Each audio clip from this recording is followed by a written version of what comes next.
안녕하세요. 세상을 이기는 무기 성경 말씀 주종환 목사입니다. 이 코너의 제목처럼 세상은 우리가 이겨야만 하는 그러한 곳이죠. 그만큼 우리가 살아내기에는 참 벅차기도 하고 정말 고단한 그러한 삶인 것도 사실입니다. 오늘 고린도후서 1장에 있는 말씀을 가지고 함께 은혜를 나누려고 하는데요.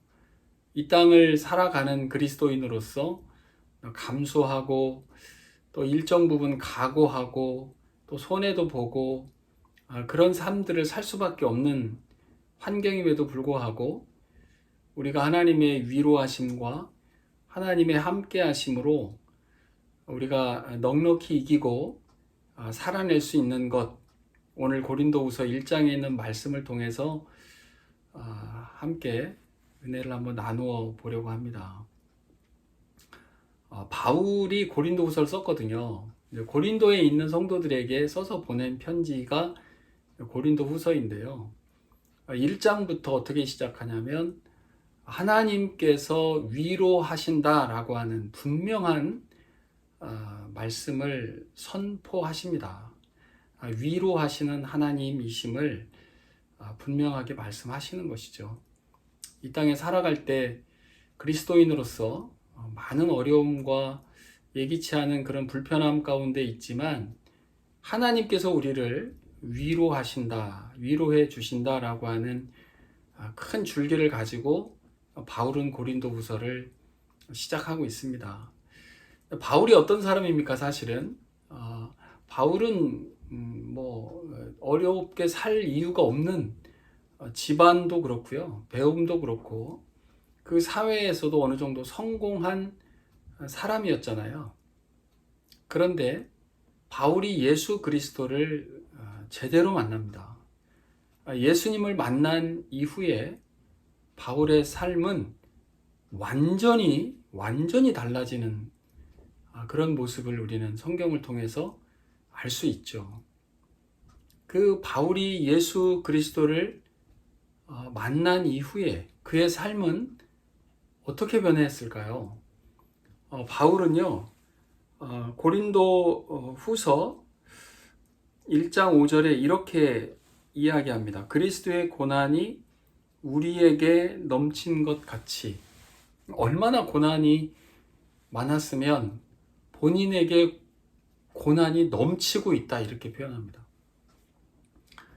누구를 통해서 누구를 말미암음이냐라고 이야기하냐면 그리스도의 고난,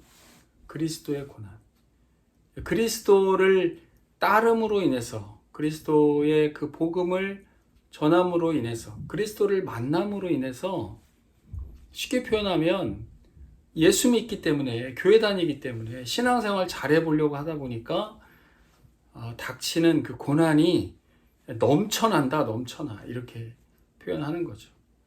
우리가 예수 그리스도를 믿고 일반적인 사람들이 생각한다면 형통의 복, 이 땅에 정말 기름진 복들 소망하겠죠.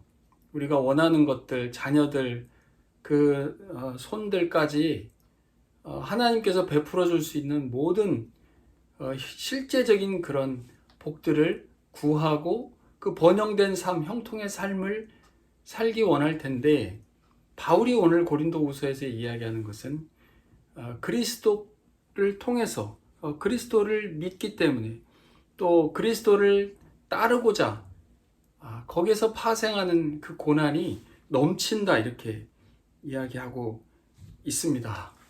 어떻습니까, 여러분? 우리가 예수 믿으면서 어려움이 생길 때, 아니 예수를 믿는데 왜 나에게 이렇게 어려움이 생길까, 이런 생각 해본 적 없을까요? 저는 많이 있습니다. 주님께 기도하고 그 주님의 그 복음의 길 가운데 있는데 왜 이렇게 어려움이 닥쳐올까, 그런 생각하게 되죠. 그러나 그러한 생각들은 오늘 바울이 우리에게 주는 이 말씀을 통해서 본다면 어쩌면 당연하다, 이렇게 생각할 수 있는 것이죠. 그런데 말이죠, 그것으로 끝나는 것이 아니라 그렇게만 된다면 너무 힘들어서 어떻게 살겠어요. 그런데 그렇게 고난이 넘치는 것처럼 넘치는 것이 또 하나가 있는데, 그것이 뭐냐면 우리가 받는 위로가 있다는 거예요. 그 위로가 그리스도로 말미암는다는 것이죠. 그러니까 넘치는 것이 두 가지가 있죠. 하나는 그리스도로 말미암는 고난, 분명합니다. 그것이 있고, 또 하나는 그리스도께서 우리에게 부어주시는 위로함이 있다라고 하는 것을 우리에게 분명히 말씀을 하시는 것입니다. 그런데 우리가 그리스도를 믿고 그리스도로 인해서 받게 되는 그 고난이 분명한 목적이 있음을 가르쳐줘요. 그게 6절 말씀인데, 우리가 환난 당하는 것도 너희가 위로와 구원을 받게 하려는 것이다.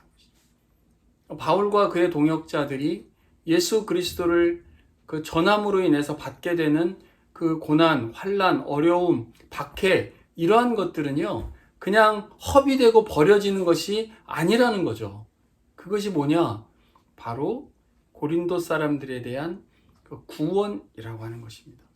그리고 예수 그리스도를 믿는다라고 고백하고 그렇게 신앙생활 하는 사람들이 당하는 여러 어려움들이 있는데, 현실적으로 그런 고난과 그런 시련들을 당하고 있었단 말이죠. 그 사람들에게 동일하게 위로를 주기 위함이다라고 하는 것입니다. 그래서 우리가 위로를 받는 것도 너희가 위로를 받게 하려는 것이니, 위로의 연속성입니다. 위로는 확장되는 것이죠. 하나님께서 그리스도를 전하기 위해서 박해를 받고 고난을 받고 있는 그 바울과 그의 동역자들에게 동일하게 하나님께서 위로하심으로 함께하는 것처럼, 예수 그리스도를 믿기 때문에 당해야 되는 여러 가지 어려움 가운데 있는 그 사람들에게도 동일한 위로를 허락하신다라고 하는 것입니다. 그렇게 하면 어떻게 되느냐? 결과가 우리가 받는 것 같은 고난을 견디게 한다. 여러분, 우리가 힘들고 어렵고 정말 푹푹 꺼져가는 그런 상황 가운데에서 우리가 그것을 견디어낼 수 있도록 하는 것이 무엇입니까? 네, 신앙생활을 통한 우리의 위로함이 전해질 때입니다. 하나님께서 우리를 여전히 위로하시고 함께 하신다라고 하는 그 확신이 들 때, 우리가 그리스도를 믿기 때문에 받게 되는 여러 가지 어려움들 우리가 견뎌낼 수 있다는 것이죠. 그래서 7절에 보니까 너희를 위한 우리의 소망이 견고함은, 확실함은 너희가 고난에 참여하는 자가 된 것 같이 위로에도 그렇게 된다라고 하는 것을 안다, 이렇게 표현해요. 그러할 줄을 알미라. 바울은 확실하게 알았어요. 확신이 있었죠. 그리스도인으로서 살아갈 때 겪게 되는 여러 가지 상황 가운데 하나님께서 결코 모른 척하지 않으신다라고 얘기하면서 실제적으로 본인이 겪었던 한 가지 사례를 이야기합니다. 이분이 아시아에서 환난을 당했었는데 그 당한 환난을 사람들이 알았으면 좋겠다. 그게 어떠한 것이냐면 힘에 겹도록 심한 고난을 당하여 살 소망까지 끊어졌다. 살 소망이 끊어진 거예요. 그냥 죽음 앞에 다가온 것이죠. 그리고 우리는 우리 자신이 사형 선고를 받은 줄 알았다. 이제 죽었구나. 이제 여기까지구나 라고 분명하게 인식을 한 거죠. 이 내용을 우리가 좀 살펴볼 수 있는 부분이요, 사도행전 14장에 나오거든요. 사도행전에서 사도 바울이 그 바나바와 함께 그 전도 여행을 할 때에 엄청난 일을 겪습니다. 그게 사도행전 14장 19절에 보니까 유대인들이 안디옥과 이고니온에서 와서 무리를 충동하니, 이 안디옥 이고니온이 상당히 먼 거리거든요. 그 먼 거리에서부터 이 사람들이 무리를 지어서 바울을 반드시 찾아서 죽이겠노라 작심을 하고 수십 명의 무리들이 바울을 찾아와서 바울을 만나자마자 이렇게 합니다. 그들이 돌로 바울을 쳐서 죽은 줄로 알고 시외로 끌어내치니라. 이게 어떤 그림이 그려지나요? 네, 수십 명이 와서 바울을 딱 보자마자 돌을 다 들어서 죽이기 위해서입니다. 이게 경고하기 위함이 아니었어요. 그냥 바울을 죽이려고 돌로 쳤죠. 그리고 보니까 돌에 하도 많이 맞아서 온몸이 다 만신창이가 되고 뭐 터지고 찢어지고 끊어지고 이렇게 하면서 이제 바울이 죽었다 생각을 한 거예요. 그래서 바울을 질질 끌고 그 시외에 뭐 버려질 만한 곳으로 가서 버려버린 것이죠. 이제 바울을 죽였다. 이제 우리가 죽이려고 했던 그 바울, 이제는 그 목표를 다 이루었다. 이렇게 생각했겠죠.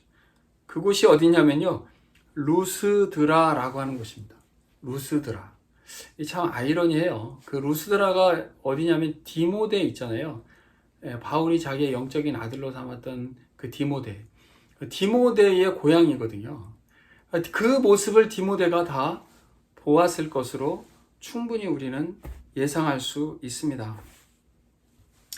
어느 정도 맞으면 죽을까요? 그 돌에 맞을 때 바울이 들었던 마음이 뭐냐면요, 이제 죽었구나.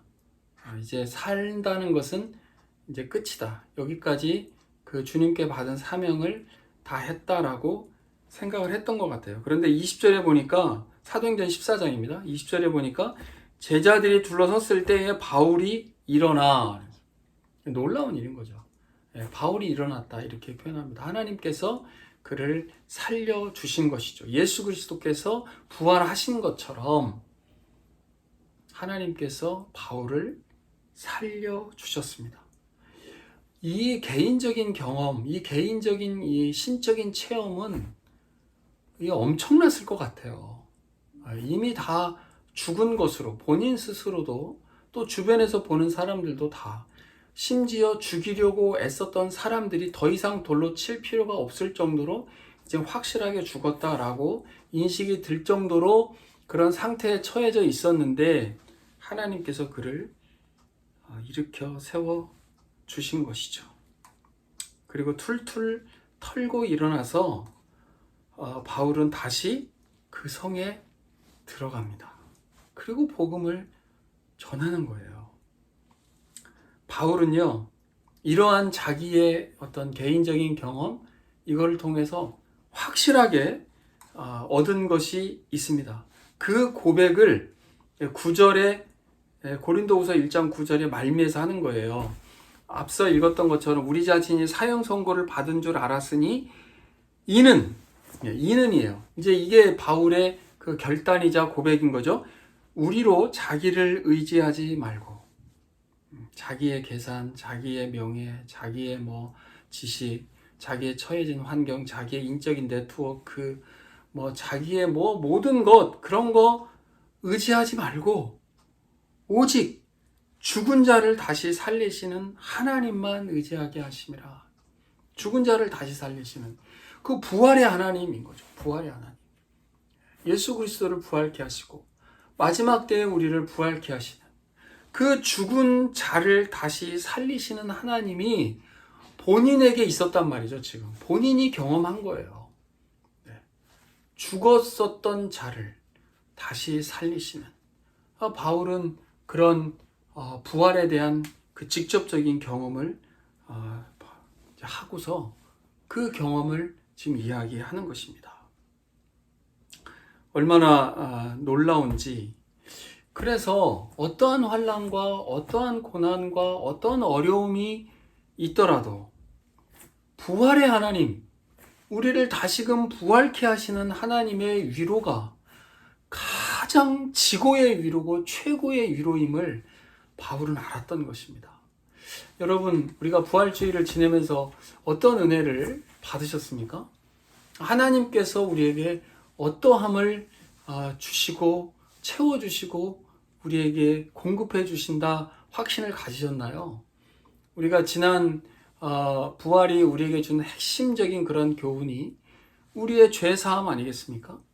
네, 십자가에서 죽으시고 또 부활하심으로 우리를 위해서 십자가에서 대속해 주신 그 예수 그리스도가 나의 구원자임을 확증해 주셨던 그 놀라운 교훈, 우리가 이제는 구원받은 사람으로서 법적으로 하나님께서 보실 때에 의로운 사람이라 이렇게 칭해 주신 것. 그래서 우리의 소망은 저 천국에 있다라고 하는 것, 그 우리는 기뻐하지 않을 수 없고 감사하지 않을 수 없죠. 그래서 부활주일은요, 너무 감사한 거예요. 그걸 생각할수록 기쁜 거죠, 사실은.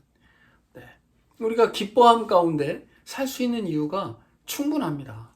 그런데 오늘 바울은 우리가 현실적으로 살아가면서 어떻게 매일 기쁨만 가지고 살 수 있겠어요. 그런데 그 가운데 우리가 어려움, 고난, 힘겨움, 정말 사방에 막혀 있는 것 같은 그런 답답함, 이런 가운데 우리가 처해 있다 하더라도 우리를 죽은 자 가운데서 살리신 그 하나님의 위로하심이 우리에게 넘쳐난다라고 하는 것입니다.